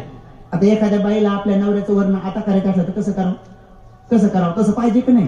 आता कसं सांगावं, ते चपट्या नाकाचा, असा बुक्क्या उघडतोय, दादा बाहेर येतोय, तो बापे, असं सांगावं का नाही? असं लुचलुचू घेतोय, मला दनदन हाणतोय, असं कसं वर्णन करावं? ते वर्णन माता यशोधरेने केलं, सुंदर, ते पूर्ण 32 सांगणार नाही. आणि मग ते सांगितलं की खाली आल्यानंतर त्यांचे 3 प्रकारचे पोट राहतील, बेंबीच्या वरचा पूर्ण हा पट्टा राहील, खाली सुशोभित 2 पोट राहतील, छाती रुंद राहील, कमर बारीक राहील, शहामृगाप्रमाणे त्यांच्या मांड्या आधी राहतील. आणि सारं वर्णन सांगितलं. 31 लक्षणं दिसले तर थांबू नका, वापस या. 30 दिसले तर थांबू नका, वापस या. 32 दिसले तर मग मात्र तुम्ही प्रश्न विचारा. आणि त्या सगळ्या शिष्यांना त्यांनी पाठवून दिलं. सगळे शिष्य त्यांचे पायी धर्मुकाम गेले. भगवंताला हे सगळं अगोदरच माहित होतं. भगवंत सगळ्या भिक्षूंना उपदेश देत होते. हे 16 जण तिथे गेले. गेल्यानंतर यांना कमी वेळेच्या आत भगवंताचे 30 लक्षणं दिसले. 30 लक्षणं दिसले. भगवंतांनी त्यांचं पाहिलं की यांना काय लाभ होणार आहे. महाकारुणिकांना जसं एखाद्या गंगेला बहाड यावी तसं भगवंताला महाकरुणेची बहाड आली. आणि भगवंतांचे आपले 2 लक्षणं सुद्धा त्यांना दाखवले. जेव्हा 32 लक्षणं परिपूर्ण त्यांना दिसले तेव्हा ते सगळे खुश होऊन मनातल्या मनात त्यांनी प्रश्न विचारला की आमच्या गुरुचं नाव काय आहे. तेव्हा भगवंतांनी सगळ्या समक्ष सांगितलं की तुमच्या गुरुचं नाव बावरी ब्राह्मण आहे. आमच्या गुरुचा रंग कसा आहे, तर तेव्हा त्यांनी सांगितलं तुमच्या गुरुचा वर्ण सुवर्ण वर्ण आहे, सोन्यापेक्षाही सुशोभित रंग आहे. आमच्या गुरुचं वय किती आहे, तुमचा गुरु पूर्ण शतक पूर्ण झालेला आहे. आमच्या गुरुचा मुख्य व्यवसाय काय आहे, तुमच्या गुरुचा मुख्य व्यवसाय प्राण्यांचा बळी न देता यज्ञ करणे हा आहे. आणि नुकताच महाराष्ट्र प्रदेशामध्ये तुमच्या गुरुचा यज्ञ झालेला आहे. आमचा गुरु कसा आहे, तर माता पितापेक्षाही दयाळू स्वभावाचा आहे. हे सगळ्या प्रश्नाची उत्तरे भेटल्यानंतर त्यांनी तुरंत शरण गेले. अहो शास्ता, अनुकंपा करा, आम्हाला तुमचं शिष्यत्व द्या. आणि हेही भिक्कवे म्हणून भगवंतांनी त्या सगळ्यांना भिक्षू बनवलं. त्यांना कम्मठान दिलं. 40 कर्मस्थानापैकी कर्मस्थान दिलं. आणि ते ऐकताच 15 जण तिथंच आरहंत झाले. 1 जण आरहंत झाला नाही. जे बावरी ब्राह्मण होते त्यांचा जो पुतण्या होता तोच आरहंत झाला नाही. बाकी सगळे 15 जण आरहंत झाले. आणि जेव्हा त्या सगळ्यांनी डोळे उघडले तेव्हा त्यांनी सांगितले की भगवान, आमचे गुरु खूप कारुणिक आहेत, त्यांनी आम्हाला शास्त्राचं दर्शन करून दिलं. तेव्हा भगवंतांनी जो झाला नाही, आरहंत झाला नाही, त्याला सांगितलं कारण की तो आरहंत का झाला नाही. आणि त्याला वापस पाठवलं. तो त्या प्रदेशामधून, काशीमधून पुन्हा इकडे वापस आला. आणि जेव्हा तो या प्रदेशात आला, इकडे आला, इकडे आल्यानंतर मग तेव्हा बावरी ब्राह्मण ती वाट बघतच होता. बावरी ब्राह्मणांना आणि त्या दोघांच्या भेटी इथं झाल्या, पोतनला झाल्या. तेव्हा त्यांनी विचारलं की तू का वापस आला, ते 32 लक्षण आहेत का परिपूर्ण? हो म्हणे, त्यांच्यावर 32 परिपूर्ण लक्षण आहेत. तुम्ही मनात जे जे प्रश्न विचारले त्याचे उत्तर त्यांनी दिले का? हो. असं म्हणल्याबरोबर 100 वर्षाचा तो बावरी ब्राह्मण गुडघ्यावर बसला आणि त्या दिशेला दोन्ही हात जोडले आणि म्हणे, अहो भगवान, मला देखील तुमचा शिष्य म्हणून स्वीकार करा, मला देखील तुमचा शिष्य म्हणून स्वीकार करा. गुडघ्यावर बसून प्रणाम केला आणि मग यांना विचारला, आता सांग म्हणे की तू का अरहंत झाला नाही? ते भगवंत महाकारुणिक आहेत. तू धम्माची याचना केली नाही का? केली म्हणे, याचना केली. मग तू का अरहंत झाला नाही? कारण जेव्हा ते भगवान सांगत होते की डोळे लावून श्वास पहा, श्वास पहा, लंबा येतो तर लंबा पहा, छोटा येतो तर छोटा पहा, टाळूपासून संवेदना पहा, ते 15 जण जसं भगवान म्हणत होते तसं तसं करत होते. मी तुमची प्रशंसा करत बसलो होतो. मी असं मनात म्हणत होतो की माझा काका किती भला आहे, माझा काका, माझा गुरु किती चांगला आहे की त्यांनी मला भगवंताकडे पाठवलंय, मला भगवंताच्या दर्शनाला पाठवलंय. जे करायला सांगितलं होतं मी ते करत नव्हतो, मी तुमची प्रशंसा करत बसलो होतो. सेम हे सगळे महाराष्ट्रातले जे बौद्ध आहेत ते असेच आहेत. बाबासाहेबांना जे करायचं सांगितलंय ते करत नाहीत. फक्त बाबासाहेबाचा विजय असो, बाबासाहेबाचा विजय असो, तकस्य बोलो. जयंतीच्या दिवशी मला बिना टाकतील म्हणलं तर काय होईल? मग ते म्हणणं हिम्मत से बोलो. अरे बापरे, म्हणलं हिम्मत से बोलो. एक जण म्हणे बोलना पडेगा, म्हणजे बोलायचं पडून जातो दारू पिऊन. आणि इकडून कोण आले, तिकडून कोण आले, जय भीम आले. म्हणलं तुम्ही तर फुल पिऊन आले, गायबच झाले, डबल भेटलेच नाही. पहा असे एका लग्नात नवरदेवानं घोड्यावर बसला आणि डीजे लावल्याबरोबर घोडा असा पळाला, नवरदेवाला घेऊन की जंगलातच घ्या. नवरदेव त्याच्या पोटालाच टाकला. आम्ही भक्तीची बसलो, नवरी आमच्या बाजूला रडत बसली. हे खरं म्हणजे खरी घडलेली घटना आहे. खरी नवरी अशी रडायची म्हणे, भक्तीची नवरदेव आनंद. आम्ही कुठं आलो म्हणलं, घोड्यावर पळावं लागलं. आधी घोडा असं पळाला, गुजारलं आणि लगेच डायरेक्ट जाऊन जंगलातच. आणि लोक पाहू बेजार. रात्री 2 वाजता नवरदेव आणला आणि असा भ्याला. त्याला म्हणलं पुढा घोडा लावशील का? म्हणलं आम्ही पुढा घोडा कधी नाही लावणार म्हणे. असा भ्याला, लय भ्याला. त्याच्यामुळे जे लोक घोड्यावर बसले त्याच्याला घाबरतो, कारण कधी ते घोडं पळवत नवरदेवा काय सांगताय, डीजे वाजले ते पळून जाते. आजकाल लोक असे उलटे तिलटे कामं करायला लागले, जे करायचे ते नाही करत. म्हणजे बाबासाहेबांनी सांगितलं शिका, संघटित व्हा, संघर्ष करा. तर त्यांचं जीवन वेगळं चाललंय. म्हणून बावरीने सांगितल्याप्रमाणे 15 जण आरण झाले. इथं आल्यानंतर मग म्हणे त्या भगवंताने तुला वापस का पाठवलं? तर मग सांगितलं, मला एवढ्यासाठी वापस पाठवलं की तुम्हाला उपदेश द्यायचं सांगितलं. उपदेश देता म्हणता क्षणी बावरी बिचारे हात जोडून म्हणे, ठीक आहे सांगा. तर ते म्हणाले, नाही, मला असं सांगण्यात आलं की तुम्ही खालच्या आसनावर बसावं, मला उंच आसनावर ठेवावं. बावरी ब्राह्मणांनी थोडाही अहंकार गर्व उत्पन्न केला नाही. त्या क्षणी त्यांनी तयारी दर्शवली की तुम्ही उंच आसनावर बसा, कारण भगवंताचं वचन तुम्ही सांगणार आहेत. तुम्ही भगवंताचं वचन ऐकून आलात. बघा, ते शिष्य आहे पण बुद्धाचं वचन ऐकल्यामुळे आज ते श्रेष्ठ आहे. म्हणून त्यांना उंच आसन टाकलं. बावरी ब्राह्मण खालच्या आसनावर बसले, तेव्हाच ते श्रोतापन्न झाले. बघा, अहंकार गर्व गेल्याबरोबर श्रोतापन्न झाले आणि उपदेश ऐकता ऐकता ऐकता दोघंच्या दोघं इथं आरंत झाले. दोघं हे पोतनला पैठणला आरंत झाले. आणि मग या पैठणला आरंत झाल्यानंतर त्र्यंबकेश्वरापासून ते या गोदावरी नदीच्या काठावर जेवढे बी बिचारे आज हिंदू धर्माच्या ताब्यात मंदिर आहेत, हे सगळे आपल्या महाबोधी विहारासारखेच आहेत. हे सगळे बुद्ध विहार आहेत. हे त्र्यंबकेश्वरचं आहे, हे औंढा नागनाथचं आहे, हे परळीचं आहे, हे बालाजीचं आहे, हे पंढरपूरचं आहे. हे सारे बौद्ध विहार आहेत. केवळ महाबोधी महाविहारच नाही तर सगळे 84,000 हे गोदा काठी बनवलेले हे राम मंदिर जे काळा राम मंदिर आहे, दुसरं तिसरं काही नसून ते बौद्ध विहार आहे. म्हणून बाबासाहेब तिथं का गेले होते? बाबासाहेबाला माहित होते की आज ना उद्या ना परवा इतिहास लोक शोधून काढतील आणि म्हणून उपासकांनो आणि नेहमी भांडणाचा विषय होईल. म्हणून या गोदावरीच्या काठावर जेवढे काय ते सगळे अरहंत भिक्षूंनी त्या काळातल्या उपासकांना श्रोतापन्न सकृदगामी अनागामी बनवण्यासाठी भगवंताच्या धातू अरहंताच्या धातू तिथं आणून तिथे विहार बनवले होते. आणि म्हणून जिकडं तिकडं उत्खनन केलं तर तुम्हाला ते जिकडं तिकडे सापडणं सुरू होतील. आणि म्हणून तोच हा पट्टा जो भाग आहे तिथं डॉक्टर साहेबाला जे पुण्य उत्पन्न झाले निश्चित स्वरूपामध्ये काश्यप बुद्धाच्या काळामध्ये काय होते माहित नाही, सांगता येत. आम्ही हरंत तर नव्हतो, पण निश्चित स्वरूपामध्ये हा धागा तिथं असू शकतो. कारण ज्यांना ही चेतना उत्पन्न होती तर चित्त चेतसिक रूप निर्वाण या धम्माचा भाग आहे. तो कधीतरी नंतर मुळाव्याला जर वेळ भेटला तर ते तुम्ही सांगण्याचा प्रयत्न करेन. निश्चित स्वरूपामध्ये उपासकांनो काहीतरी पुण्य असेल, काहीतरी पुण्य साठा असेल भंतेजीच्या मोठ्या भंतेजीच्या छत्रछायेखाली येण्याचं काहीतरी कारण असेल. उपगुप्त भंतेजी सुद्धा तिथे आजूबाजूला भाडराव साहेब असतील किंवा तुम्ही सगळे, म्हणजे कोणाचं नाव घेत नाही, तुमचं नाव घेतलं नाही तर तुम्ही ओळखून घ्यायचं. तुम्ही सगळे आपण सगळे भंतेजी सगळे कुठं ना कुठं काही ना काही कसे ना कसे त्या पुण्यामध्ये आपण असो. म्हणूनच आपण बाबासाहेबांच्या कुळात जन्मलो. म्हणून निश्चित स्वरूपामध्ये आपण या सगळ्या इतिहासाला जाणं आणि सगळ्या इतिहासाला जे लोक इतिहास जाणत नाहीत ते लोक इतिहास घडवू शकत नाहीत. म्हणून बाबासाहेब जे वारंवार म्हटले तर बाबासाहेबांची तीच अंतिम इच्छा होती की माझ्या लोकांनी या देशाचं नेतृत्व करावं. आणि म्हणून भगवान बुद्धाच्या काळामध्ये सगळ्यात पुढे अरहंत कोण झाला अगोदर, तर सगळे ब्राह्मण झाले. भगवंताच्या काळात सर्वात अगोदर जर अरहंत झाले असतील तर ब्राह्मण झाले. ते पाच जण जे होते ते ब्राह्मण होते.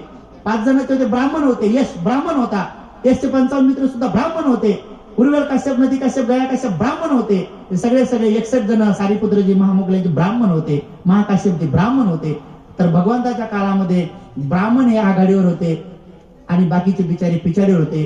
पण द्वितीय बुद्ध शासनामध्ये बाबासाहेबांनी तुम्हाला आघाडीवर आणलेला आहे. ब्राह्मण सर्वात शेवटी बौद्ध बनणार आहे. तिथं ब्राह्मण सर्वात शेवटी बनणार आहेत.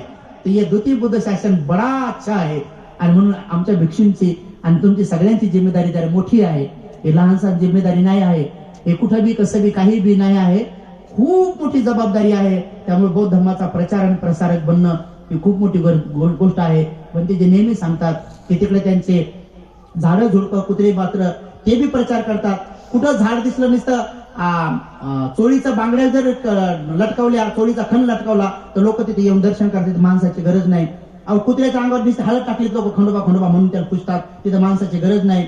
कुठे एखाद्या दगडात शेंदूर लावला लोक तिथे येतात. पण बौद्ध धर्माचा प्रचार हा माणसाशिवाय आणि प्रशिक्षित भिक्षूशिवाय होऊ शकत नाही. आणि म्हणून आपण प्रशिक्षित भिक्षू निर्माण करण्याचं काम केलं पाहिजे. आणि म्हणून ते पोतनच्या भागामध्येच, पैठणच्या भागामध्येच मी आता काल परवा पाहिलं तर तिथं जे रोहिला गड आहे, मी जी जमीन घेतली 7.5 एकर जमीन, तिथून अवघ्या 12 किलोमीटर अंतरावर रोहिला गड नावाचं गाव आहे. तिथं 2 मजली लेणी आहे. सर्वात जास्त लेण्या या अजिंठा वेरूळ म्हणतो त्या तिकडे कमी आहे. सर्वात जास्त लेण्या अजिंठ्याच्या त्या डोंगराकडे आहेत, जिकडे मी 7.5 एकर जमीन घेतली. मी काल परवाच पाहिलं, मी जिथं जमीन घेतली त्याच्या पाठीमागच 4 ठिकाणी लेण्या कोरण्याचा प्रयत्न केलेला आहे. आणि त्याच्या पलीकडे गेलं तर लेण्या आहेत. आणि सुसीम प्रश्न नावाचा जो ग्रंथ आहे तो एकमेव ग्रंथ भारतात आहे. जसं मिलिंद प्रश्न आहे, त्या सुसीम प्रश्न नावाच्या ग्रंथामध्ये सुंदरसं वर्णन आलेलं आहे. जो आज ना उद्या ना परवा सगळ्या भारताचा इतिहास, एक नवा इतिहास उभा करणं सुसीम ग्रंथामध्ये सांगितलेलं आहे. की बौद्धांचा राजा, शेवटचा राजा बृहद्रथ नाही, तर बौद्धांचा शेवटचा राजा केळझरचा राजा धर्मनाग राजा हा बौद्धांचा शेवटचा राजा आहे. त्यांची भद्रशिला महाराणी आहे. आणि आपला राजा शेवटचा इथं असल्यामुळं आणि त्या राजामध्ये जेव्हा मुस्लिमांचं आक्रमण झालं, जेव्हा हरभर सगळं बौद्ध राष्ट्र होतं, तेव्हा मुस्लिमांचं जेव्हा आक्रमण झालं तेव्हा मुस्लिमाने सगळे हरवत हे सगळे हरवत जेव्हा औरंगाबादला आले तेव्हा पैठण पासून 25 किलोमीटर अंतरावर असलेल्या उंच टेकडीवर सुमित्र नावाचे भंतेजी राहत होते. 25 भिक्षूला घेऊन राहत होते.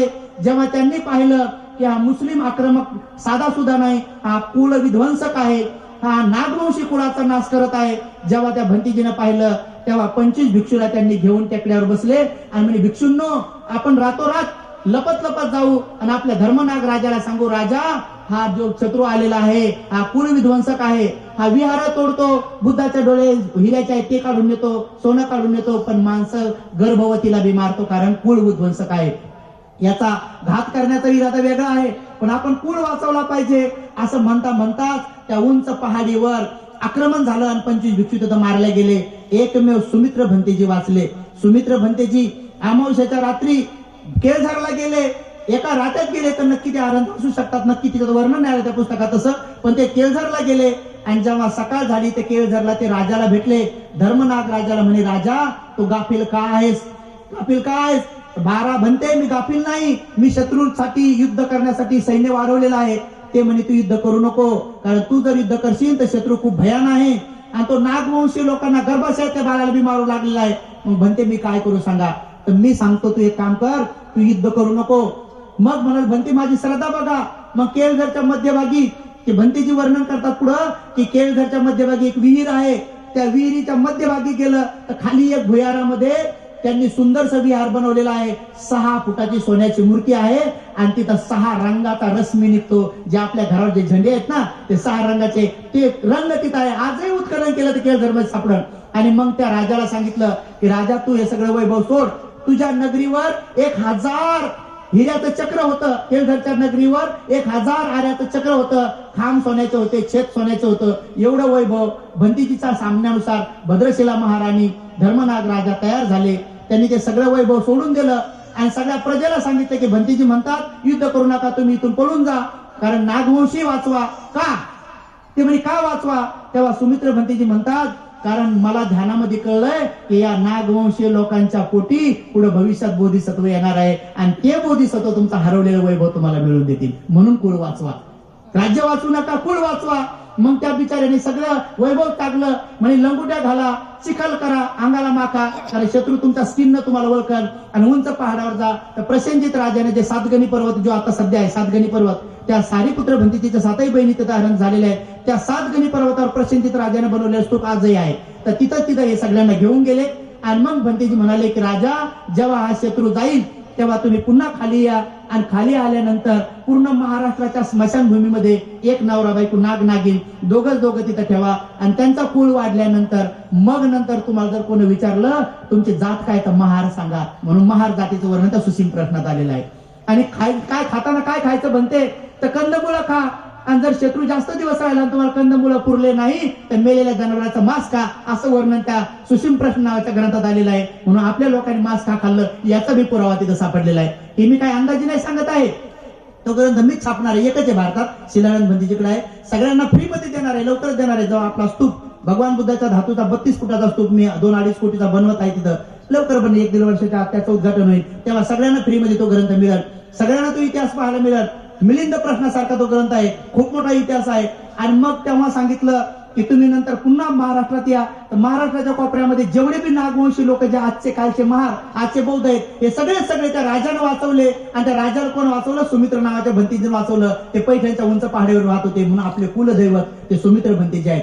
आणि मग ते तिकडे गेले आणि त्याचा राजकुमार भंतीजी सोबत वापस आला.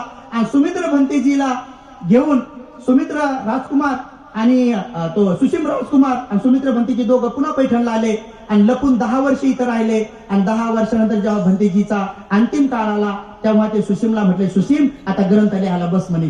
आणि मग सुसीम प्रश्न विचारू लागले, सुमित्र भंतीजी उत्तर देऊ लागले. आणि 4थ्या दिवशी सुसीमनं प्रश्न विचारला, भंते बौद्ध धम्म हा कशावर टिकून राहील पुढं?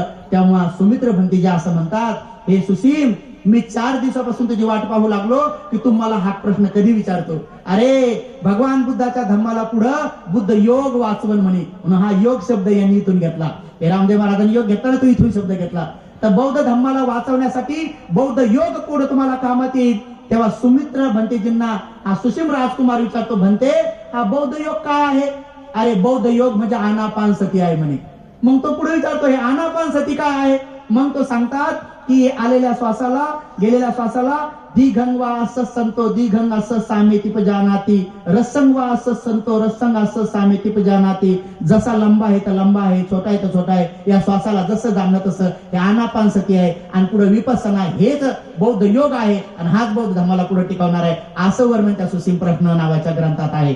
आणि तो सुसीम राजकुमाराने प्रश्न विचारलेत, सुमित्र नावाच्या भंतीने उत्तर दिलेत, म्हणून त्याचं नाव सुसीम प्रश्न असं ग्रंथ आहे. आणि तो ग्रंथ आपल्या पूज्य शिलानंदजी महाथेरो आंबोड्याचे जे आहेत त्यांच्याकडे आहे. त्यांनी मला एक कॉपी, त्याची कॉपी म्हणजे झेरॉक्स दिलेले आहेत, मी ते वाचलेलं आहे आणि मी तिच्यातून सांगितलं लवकरच तुमच्यासाठी तो ग्रंथ फ्री मध्ये येईल.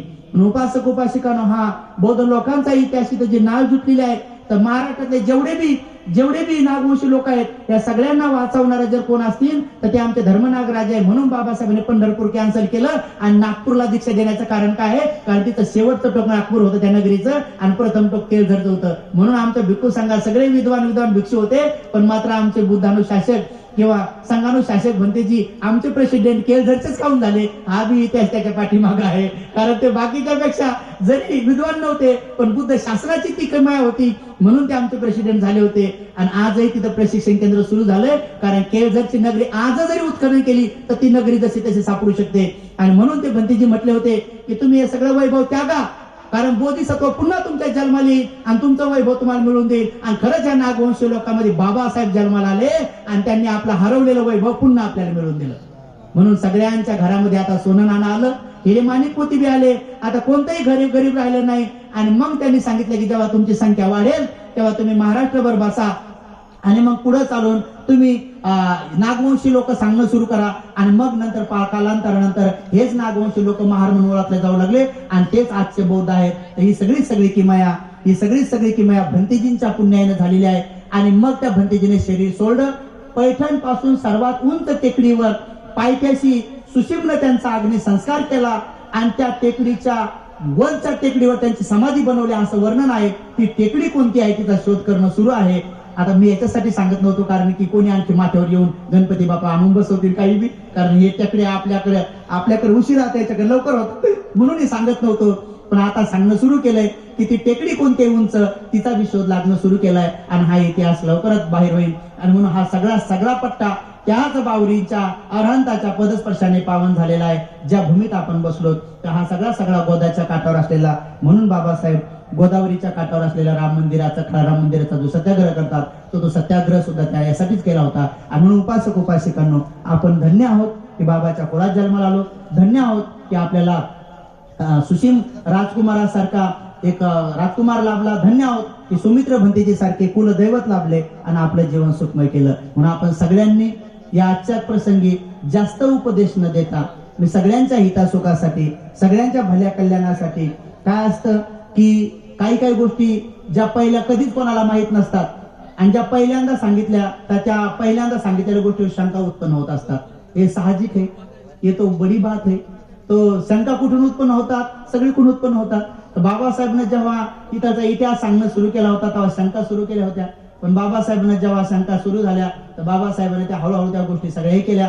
जेव्हा हे ग्रंथ बाहेर येणं सुरू होतील तेव्हा आपोआपच लोकांना सगळं कळणं सुरू होईल की बा ही अशी काही कल्पना तर्क बिर्क किंवा भाकर कथा सांगितली आणि कुठलं तरी तर्क सांगून दिला असं नाही आहे. याचा एक स्पेशल ऑथराइज ग्रंथ आहे आणि तो ग्रंथ अनुपिटक साहित्याचा भाग आहे. आणि म्हणून उपासकांना जसं विशुद्धी मग्ग आहे, जसं मिलिंद प्रश्न आहे, तर मिलिंद प्रश्न हा अनुपिटक साहित्य आहे, त्याला बी तेवढंच महत्व आहे. आणि म्हणून उपासकांनो आज ना उद्या ना परवा निश्चित स्वरूपामध्ये भारताचा इतिहास म्हणून अमरावती पासून पलीकडे एकही शहराचं नाव बदललेलं नाही. कारण हा राजा तिकडे गेलाच नाही, त्यांनी ती नगरी झाकून टाकली आणि मग तो इकडूनच वापस हैदराबादकडे गेला. म्हणून अमरावती पासून अलीकडे सगळे गावाचे नाव बदललेले आहेत. तिकडे एकही गावाचं नाव बदललेलं नाही. इकडे सगळे बाद आहेत. इकडे औरंगाबाद, उस्मानाबाद, कादराबाद, त्याच्यानंतर धर्माबाद, हे सगळे हैदराबाद, हे सगळे बाद आहेत सगळे. तिकडे कोणीच बाद नाही. हे हा तो इतिहास आहे. आणि म्हणून बाद असलेल्या लोकांचा म्हणजे हरलेल्या लोकांचा इतिहास आहे, तिकडे जिंकलेल्या लोकांचा इतिहास आहे. म्हणून बाबासाहेबांनी ती नगरी पुण्यभूमी स्वीकारलेली आहे आणि तिथं दीक्षा घेतलेली आहे. आज ना उद्या ना परवा सगळ्यांना कळो आणि सगळ्यांचं मंगल हो. म्हणून जास्त उपदेश न देता आणि कोणालाही जास्त न हसवता, काय आता कौरक हसवा समजा आहे कधी, आता कौरक हसवा आहे कधी, त्यापेक्षा आता हसण्याची वेळ नाही, आता वाचण्याची ध्यान करण्याची वेळ आहे. तर निश्चित स्वरूपामध्ये बौद्ध धर्माची एक कास धरा आणि आपलं जीवन सुखमय करा. सर्वांचं मंगल हो, सर्वांचं कल्याण हो, सर्वजण सुखी हो. मी ज्ञान सत्यशोधक YouTube चॅनल काढलेला आहे.